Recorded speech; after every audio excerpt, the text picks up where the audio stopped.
When life is easy, you don't grow, you don't go anywhere.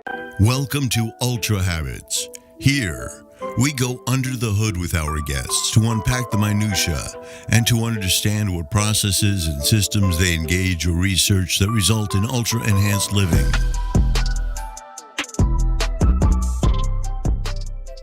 Welcome to Ultrahabits, Joy. It has been a long time coming, followed, and we've supported each other on LinkedIn for a very long time. We're super excited to have you on the show this morning. We're in the same synergy, and to be honest, I was always wondering, is he ever going to ask me to be on his podcast? Yeah. It was on the agenda, and to be honest, there's a lot of friends on LinkedIn that I've got in mind, and I've started to ask. It was about building momentum for the first two seasons, but yeah, you've always were in my sights to get on the show. I feel like we have so much in common, so much to talk about, and we all know you as the growth mindset queen. And the reason we love you is you're not just speaking a sermon, you're showing us the sermon, and that's what we want to hear and see. And I think particularly for the corporate athlete,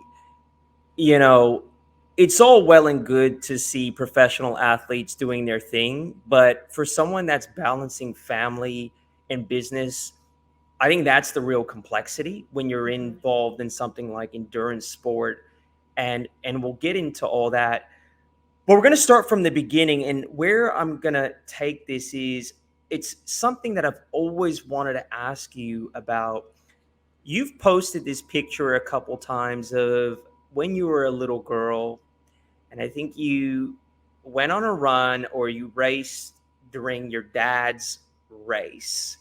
Can you tell us that story? Because I've been dying to hear it, and I wanted to save it for the show. Sure. And it's funny. That was like a pivotal moment that has kind of launched everything. And I think one of the key points I want to point from that is if we can go back and inspire ourselves, from something we've personally done, it has even more meaning than looking to somebody else for inspiration.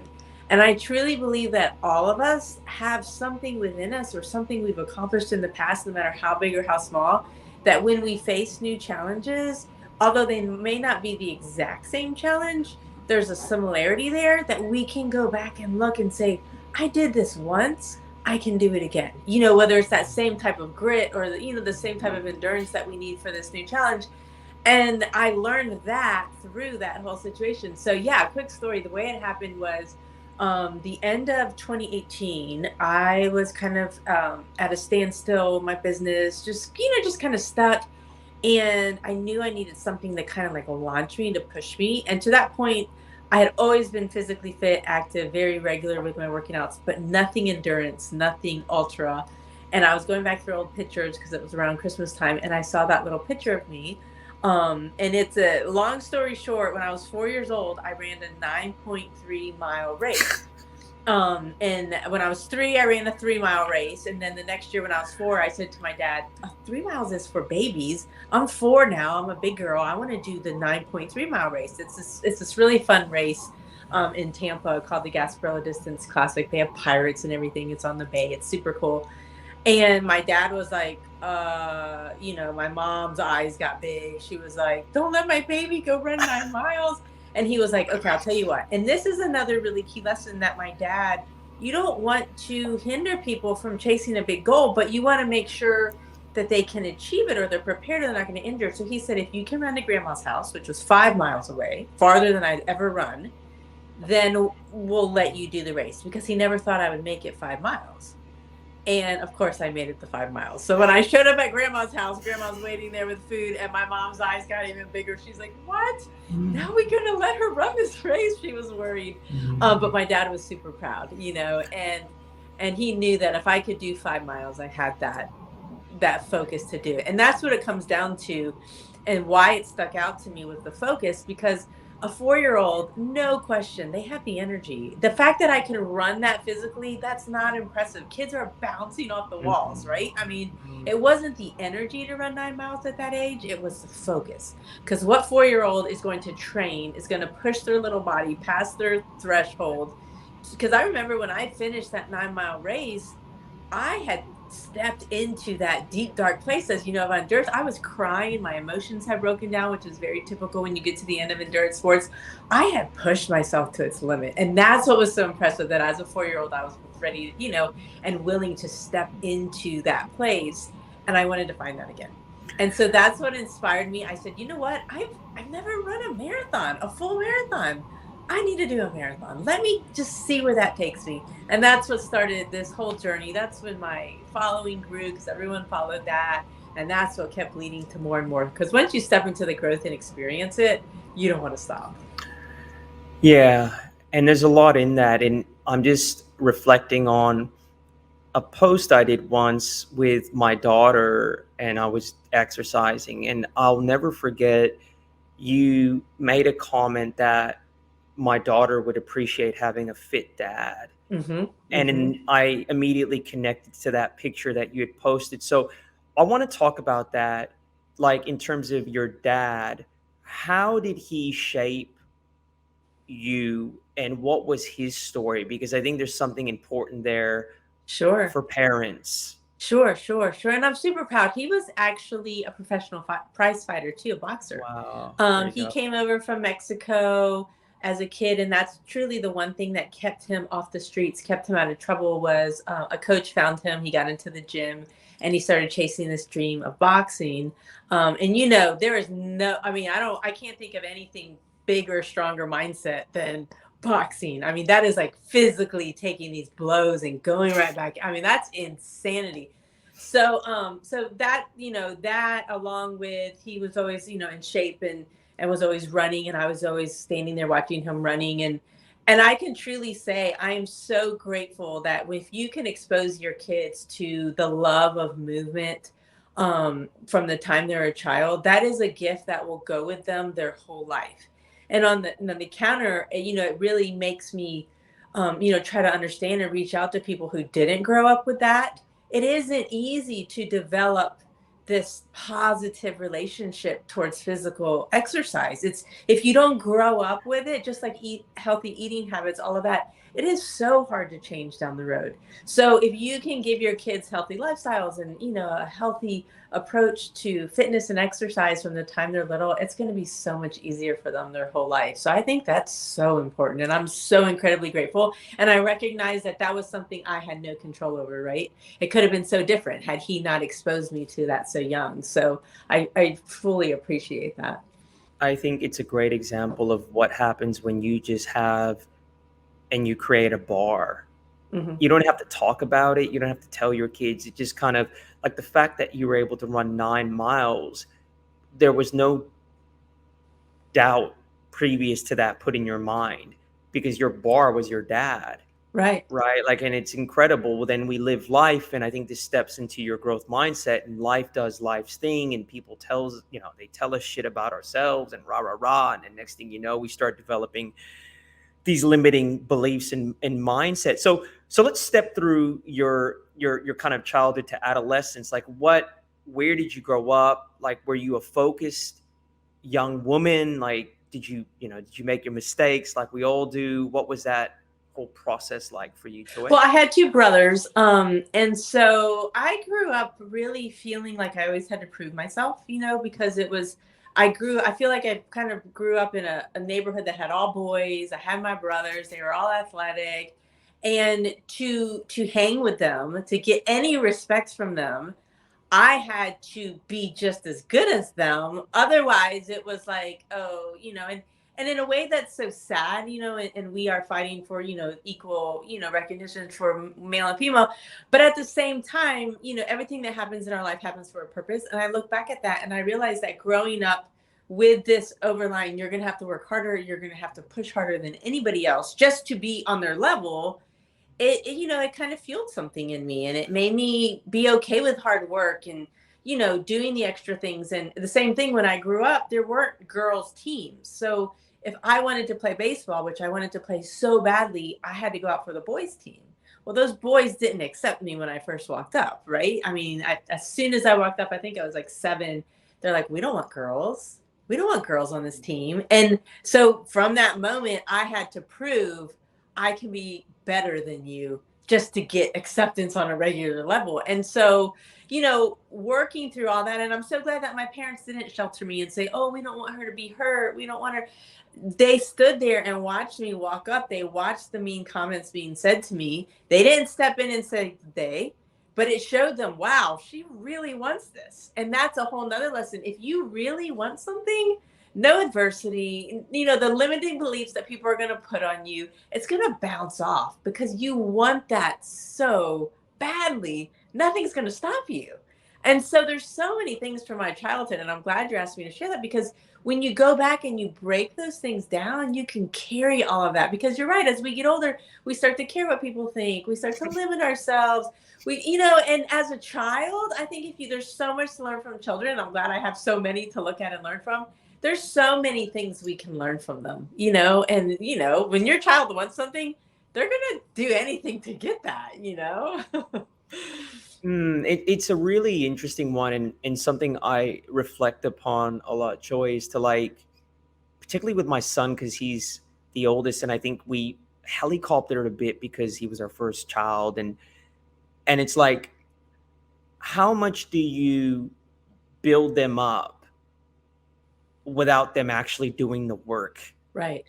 And I struggle with that, I want to make life a little hard, but at the same time, it's confusing to understand, how much of it do we actually give to him in terms of it wasn't earned versus he's got to fight and earn. Because I'm acutely aware that in life, he's going to go up in, circumstances. Again, life's competitive, and he's going to deal with people that are fighters, and he's going to deal with people that are willing to do what it takes to get the result. And, I'm also aware that could be my own frame and the way I see life, but I just want to make sure that I'm not artificially pumping him up, and that he actually truly feels like he's earned the right to be at the table. Does that make sense to you? No, absolutely. And I think that is the hardest challenge, because if we grow up as fighters and we grow up with maybe less than, we grow up whatever, all of those things, it's almost like we don't want that for our kids in a way. That's we want to make exactly it right. easier for them, because we go back and we cut off the part that, but wait, look what that did for me. Look how that helped me. That's why I am the way I am. And then each child's going to be different. So, we have 5. And so just to see the petri dish of each type of personality and how they interact, and, and what they each need to be validated. And some need to be challenged more than others. Some are more appreciative. And so you can give them more because they truly appreciate it. Then there's others who they feel like they may expect something. I may give them less because they have this attitude of, this is owed to me. So it's also being in tune with their weaknesses and their strengths, and explaining to each of them, I'm not going to treat you all the same because you're all different. Do you want to be treated all the same? No, you don't. And so it's really, for me, it's like really praying for that wisdom of how to handle each child, and really look for their weaknesses and strengths, and, compliment, those, because that in itself is exhausting. Well, how do you, though, because that's interesting. So I've been thinking about that as well. I'm behind the journey, right?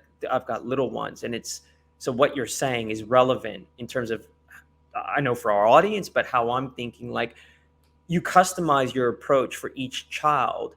How do you ensure that the child or the children don't develop resentment and are mature enough to understand why you're doing that? The communication, really the communication on that. Because if we instill, like you're saying, we can't just talk about a growth mindset, we have to instill it. So if we are instilling these approaches, and there's so many examples where we can instill it, when something goes wrong for this child, or someone's being mean, or they get, like my daughter, she's she's the last one to go through middle school. And I'm like, I have been through middle school 5 times now. I am done with middle school. It is exhausting, cruel. Is it the worst? I mean, it's a terrible time in your life. And you live it as a parent, right? And so I'm so done, but hers has been, kind of tricky, especially being a girl. And so when you teach them, no, I'm not going to go call this parent, as long as it's something that I don't really have to handle, I say, what can you learn from this? You know what I mean? Maybe this is going to help you be more sensitive to other people. You don't like that they're talking about you. Well, then you better never be talking about somebody else, because you see what it feels like. So you can turn these negative, and always pointing out that these negative things are going to help us grow from that. And so once they get that mindset, I also share with them, there's a reason that God made me your parent, with my flaws, with my, the things that I'm strong in. He placed you in my home. And so I'm not going to do everything perfect, but there's always going to be something you can learn, even if I mess up as a parent, right? Because all of those things shape and mold us, and we're all personalized, and we all are unique. And so, I mean, when you are open about that with the kids, and maybe explain why, I'm not just going to give you money. Once you get a car, we help you with the car. You got to figure out the gas, going out with friends, the food. You want to do all that? That's up and above outside of the home. There's food here for dinner. You want to go out with your friends? You better have money to go out with your friends, which means you're going to have a job. And it actually prepares them better, because a lot of people, then they get to real life, and then it hits them at mid 20s. Oh, what? You know what I mean? Or you're going to have a kid at your house till they're 30, 40 years old. So it's like, what do you want? Yeah, it's interesting. I mean, there's so much in that, Joy, and I think a lot of us that watch your journey admire particularly how you balance family, integrate family whilst you're doing everything you're doing. So what I'm going to do is I'm going to bring it to your journey into corporate, and we all know that you're in the executive space. I believe in pharma, healthcare, or Mm-hmm. pharma before. Were you always hyper driven? Like, did you always know what you were going to do, or was this growth mindset something you picked up again later on? Yeah, so the growth mindset, I initially started off, like a lot of kids in college, you don't really know what you want to do, and that's what I tell my kids as they go to college. I'm like, no one's putting pressure on you to figure it out. Like, go and start. It's a journey. You're going to keep weaving, and even as adults, we continue to weave. 10, 20 years into our career, we're always weaving, because the world is changing. So there is no way to know exactly what you want to do. So take that pressure off. But I started off in broadcasting. I was my dreams of being on air, news, all of that. But then quickly realized that it was, number one, if you want to have a family, if you want to have any kind of income, they paid nothing, because everybody Right. wants to do that, right? And Yeah, so you right. had to jump market to maybe, I mean, it was like a terrible. So the meteorologist kind of took me under his wing. I'm so grateful for him, and he pointed me towards sales, and he was like, Joy, why don't you go to the sales department? He said, look who's driving the nicest cars, look who has the best schedules, like you have that flexibility, a little bit more flexibility. And Great so I call. was very thankful, did that, got to learn about every industry, right? Because back then TV was like where anybody who was anybody advertised, till it's changed so much now. But way back then, dating myself, that's where it was. So I learned so much from that, kind of started to learn about the medical space. And then, at that time, I started having my kids, and then realized, hey, I need flexibility, right? Because all of a sudden I felt that closing in of, you're not going to tell me that my child's sick and I can't stay home with them. If my child's sick, I'm going to stay home, and I'm not going to feel guilty about it, right? This Mm-hmm. isn't life. This is not life. And I started to see, which I never imagined beforehand. I just thought, oh, I'll have a kid, put him in daycare, it'll be fine. But it's not that easy. When you don't have family or support in town, you run out of sick days, then what, right? I mean, who's going to, so anyway, that opened my eyes, Yeah. and I realized I wanted more. I realized I wanted to have more control of my schedule, of my own growth, all of that. And so I ended up becoming a media buyer. Once again, got into more healthcare, and then found my way into healthcare once again, and helping physicians and medical practices grow, because they have a very limited growth mindset. They're very clinical. They're very by the book, because that's their mindset. That's how, that's what medicine is. And so when it comes to creativity and out of the box thinking, and marketing and that type of thing, that's where they needed help. And so I was able to step in and form my own company, actually helping specialty practices grow by relationship building. Do you feel this is a kind of maybe a weird question? Do you feel doctors feel guilty about being marketers and salespeople? Like, do you think there's a bit of cognitive dissonance there? Like, Yeah. I'm not gonna Yeah, yeah, sell yeah, and this. Yeah, right. I think they don't quite, always understand it either, right? Because they're so focused in on a lot of black and white Mhm. that they don't realize that there's, especially nowadays, there's so much to marketing. You know, there's that relationship building, there's the creativity aspect, there all of that, and they don't go to school for those types of things, right? Mhm. There's big business in the medical field, and there's a big need for business-minded people, to Hmm. help. Because at the end of the day, they're businesses still, right? I mean, they're medical, but you have doctors trying to run a business who don't have a business background. It's tough, you know? You know Shay, don't you? Mhm, mhm. Yeah, he's in your industry, right? He Yes, yes. outsources Oh, kind of he is medical services. amazing. Yes, yes.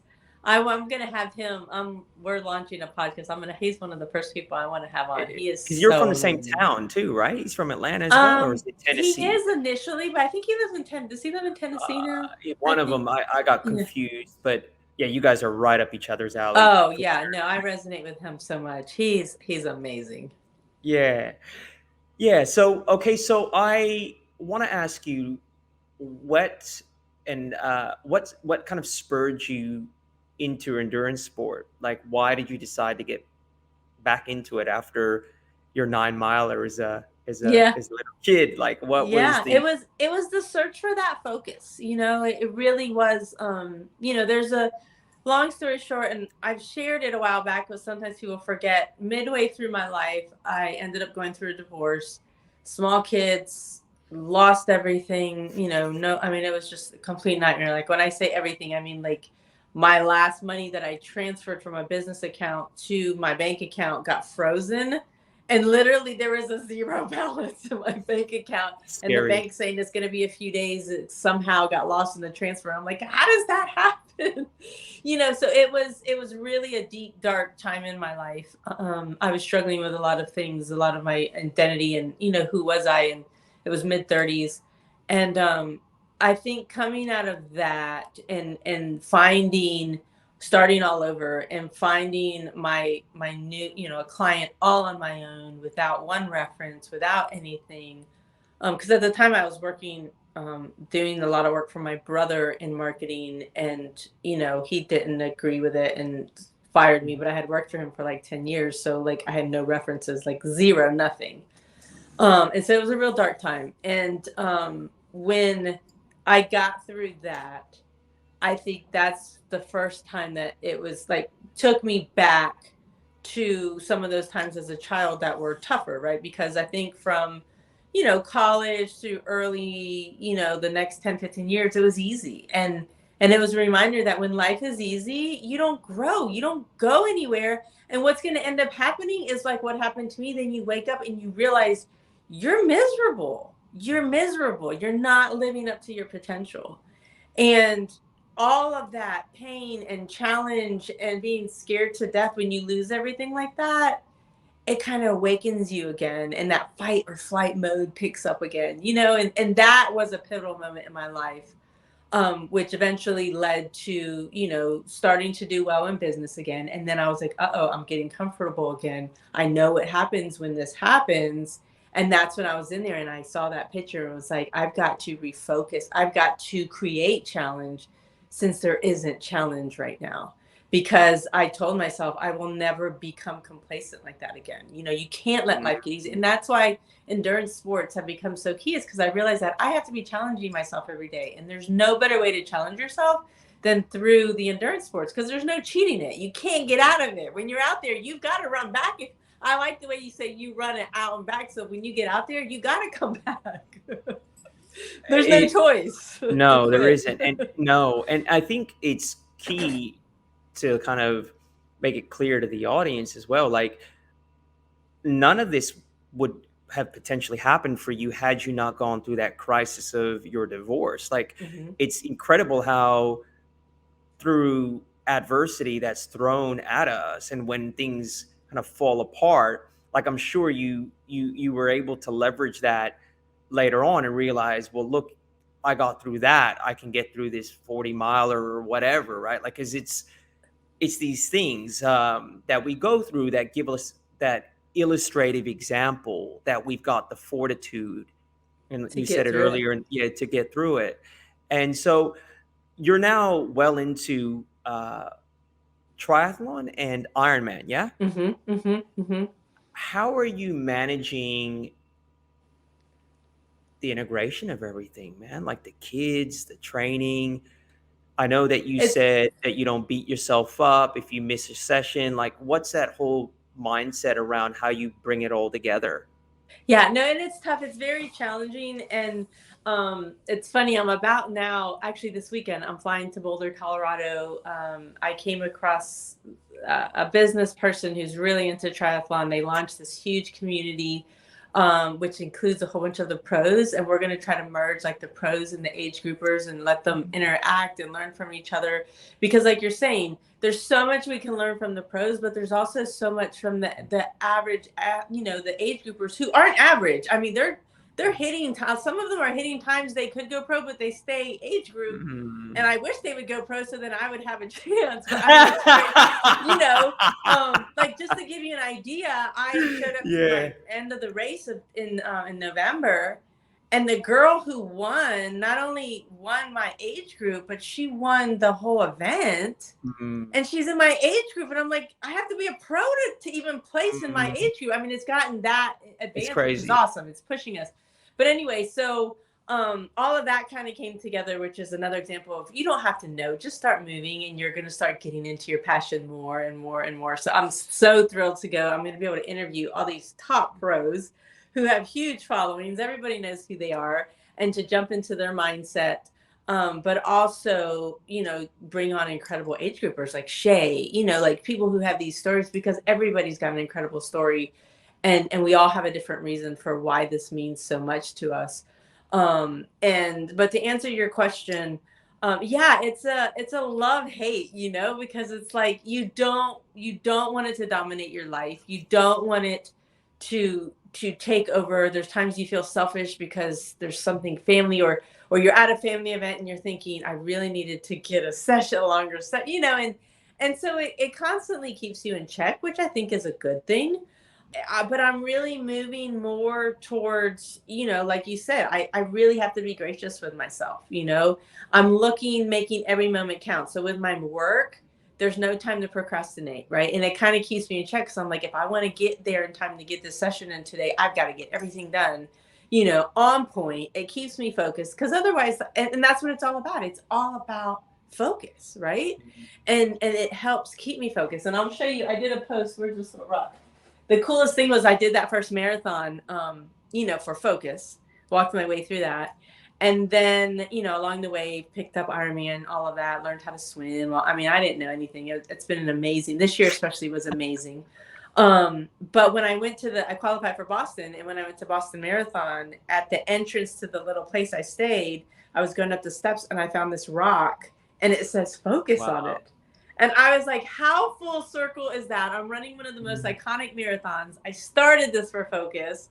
And then there's a rock here. I'm like, God, put a rock here for me to remind me, you know what? This might not make sense to everybody else, but if it makes sense to you, keep going, And that was just such a sign for me. I thought it was the coolest thing that there was this rock that said focus. And that's why I started all of this. Let's talk about the Boston Marathon, because I think it's a good segue into the charity work. Uh, and there's a really heartwarming story there with the Boston Marathon. I think a little girl named Emma. Is it Ella. Yeah. Ella. Ella? Yeah. Can you talk about that story? Sure, sure. So in my work, in healthcare, I'm also part of a program that they give back a lot to Children's Miracle Network hospitals. So I have been, really exposed, and through my work, we've been able to do check presentations to the hospitals. They do incredible work for children. So my heart is definitely, there with helping. And, in everything we do, I think we always need to be serving our purpose, and always, like checking into what is our purpose for doing this. If I'm going to go spend all these hours training and doing endurance sports, I don't want it to be just for me, right? I want to make sure it has a bigger cause, whether it's inspiring people, through social media to get out there and get active and be that example, or whether it's an opportunity like this. So when I saw the opportunity, even though I qualified for Boston, there was an opportunity to run to raise money for Boston Children's Hospital. And I was like, of course, you know, if I'm going to be there, if I'm going to be promoting this race, I don't want it to be about Joy running Boston. Let's make it bigger. And so they put me with a patient partner. Her name is Ella. She was born with 4 fingers, so she was missing her thumbs, and she was born without her radial bones, which would be, you know, the bone running up to your thumb. So throughout a series of surgeries, they've taken one of her other fingers, made a thumb. She's had to learn how to use that. I mean, just has had to overcome so many challenges.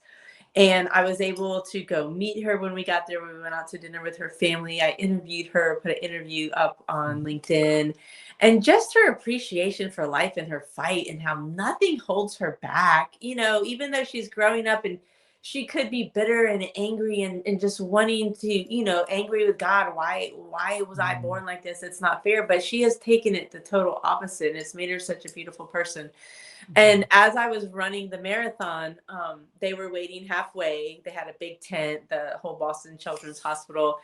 And, you know, I told them, I said, no, I'm trying to requalify for Boston, but I'll stop. I'm going to take the pictures real quick, but let's make it fast because I got to hit my time. Ever And the athlete. There I we go. can't tell Joy the you, athlete. as I approached mile 13, my tears and my eyes just welled up. And because all along the way, also, I had never been to, I've been so chasing like Ironman championships and Kona and so focused on that, that I really underestimated what a privilege and what a big deal it is to run Boston. And when I showed up to the race, I was overwhelmed. It is amazing, the vibe, the just everything. And there's this one street where it's called the Scream Tunnel, and you run through and there's all these people just screaming and you're just hitting all the hands. I mean, it's like that pretty much around the whole 26 miles, but it's one specific.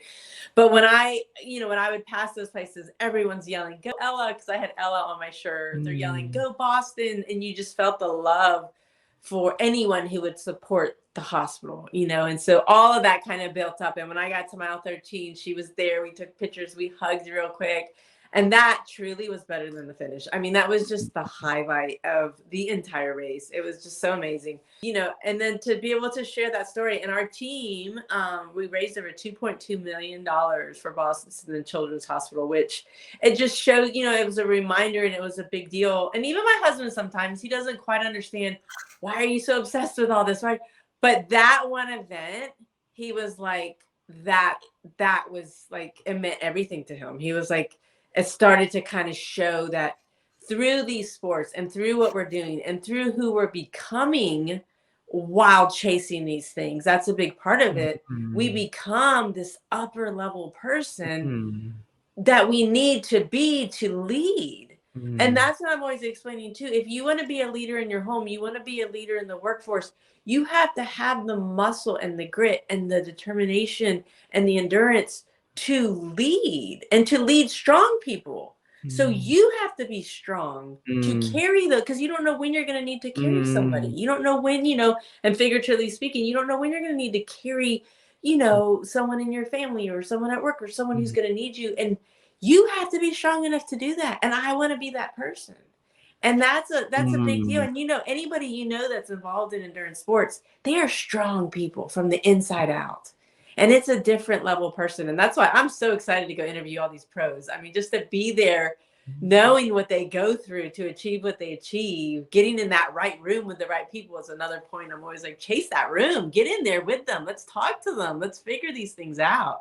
It's amazing. I think what you've just said is, I reflect on that. Like when you're leading strong people will naturally look to see if you have the right to lead them. And that right isn't imparted because you're autocratic. Right. You know, like I actually just reflecting on when you said that, like when I'm around people, I have a very funny relationship with leaders or people that try to lead me. And there's this real assessment piece when I'm actually looking at them and thinking, is this person stronger than me in ways that can help pull me up? Right. And if I don't think they can, there's something in me that doesn't fully subscribe to their leadership, and that might sound bad, but that's just the reality. No, I'm with you. I'm You know, with you like, on I'm that like, big it's not time. like I'm saying like we're gorillas testing each other, but I mean, Yeah, there's a bit of that going on. I'm like, okay, well, why should I follow you? yeah, yeah, You know what I mean? Like, how are you raising the bar here? So right. it's excellent. That's an excellent point. And look, I think we'll bring it to a close. But before we do, I think you're truly a joy, no pun intended. I think your energy shines through the camera. It really does. There's a lot of times where you meet people and it's like, well, they don't necessarily align with the way you thought they would, but with you, there's no doubt. I'm And I glad to think hear it's, that. yeah, for sure. I mean, you just have a down to earthness. As I said before the show, there's a humility there, but you're a badass. The mom thing is, it's such an inspiration for women that are like, I can't do it because I've got, Mhm. rah, rah, rah. Like, so I think you serve such a good example to women, particularly in corporate and executive space. And just wrapping this up, I want to ask you one last question. As you reflect on the growth mindset, how could someone habituate the growth mindset in their life? Like, what would you say simple things that a person could do to start to habituate into their operating system and how they So live? I love this. I love the phrase. I've repeated it a few times. I'm not even sure, where I heard it. So I don't want to claim it, but you are what you do every day, right? So it's not like I want to be a high performer. No, like if you want to be a high performer, you have to be a high performer each day. So that means if you're going to be lazy, you're going to be lazy every day. If you're going to be average, you'll do average things every day. But truly, you got to do one hard thing every day. And for us, we find a lot of that in the physical discipline, but it also goes further to extending grace, extending forgiveness, to your spouse, because your kids are watching that. You can talk about growth mindset all you want and forgiveness and grace, but if you're going at it with your spouse and you're not forgiving and you're not working through conflict, they're going to go by what they see, right? Mm, And sometimes it starts with the closest person to you. yeah. And my husband has a very strong personality. So I know that God teaches me so many lessons through him because I have to extend grace. I have to extend forgiveness. Sometimes I just gotta, and that's a constant trigger on me to humble myself and to be gracious, right? And I Mm, think that, there's we're just sending a letter or a card or saying the extra thank you. Anything that you would consider is a little bit higher mm, than what the average person would do, that's a high performing activity. And if you do that consistently, you become a high performer because it's the compounding effect. So it's mm, really mm. not that hard when you break it down. It's just like training. And that's why I say anything's better than nothing. Like that will add up. It truly will. And you reap the benefits of it. And then you sit back and you're like, are you kidding? I can't believe I've made it this far. I can't believe, just like when you get to the top of a mountain, you're like, wow, I did that, and that just gives you the confidence to go on for more and it just keeps going. It's beautiful insights. It is beautiful. It's that whole kind of, we need to be the change, and we can talk about it and have conversations about it, but and I resonate with that primary relationship stuff. Like, how am I actually with the people in my life where there's no social media, there's They it's, see the what I real mean? deal. Like, it's, I could be this, that, and the other, than walk in the house and kick the dog, right? It's like, Yeah. that really. But look, I think we'll leave it there, Joy. I really appreciate you. I appreciate your time, and thank you for the wisdom that you shared with us today. Yeah, Sure, absolutely. Thanks for having me on. And I'm going to get sure. down there to visit you someday You better. soon. You better.